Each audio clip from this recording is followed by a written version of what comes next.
که چیرې تاسو غواړئ چې دا ډول عکسونه په خپل موبایل کې په ډېره اسانۍ سره جوړ کړئ نو دا ویډیو راسره وګورئ. ډېره اسانه طریقه ده. لومړی به تاسو د دې لپاره راسئ خپل موبایل کې به یا براوزر یا کوم بل ګوګل را خلاص کړئ او د هغه نه وروسته به دلته راسئ. تاسو به PFP میکر سرچ کړئ. کله چې مو دا PFP میکر سرچ کړئ تاسو ته به دغه لومړۍ صفحه چې کوم دغه دی همدغه چې کله درته راځي دا PFP میکر پر دې باندې به کلیک وکړئ.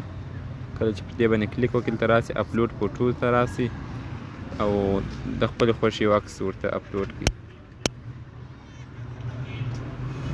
نو کله چې تاسو دا ورته اپلوډ کړئ دا باید څه دغه پروسیسینګ ونیسي تر څو هغه عکس ورته اپلوډ سي او ډېر په اسانۍ سره تاسو کولی سئ خپل د پروفایل لپاره دا کوم ډیزاینونه چې تاسو وکتل داسې یو عکس جوړ کړئ. نو دا چې کله ورته اپلوډ سو دلته به تاسو راسئ. دا به لږ څه وخت نیسي نو تقریبا دومره وخت هم نه نیسي. همدا دی دوستانو اپلوډ سو.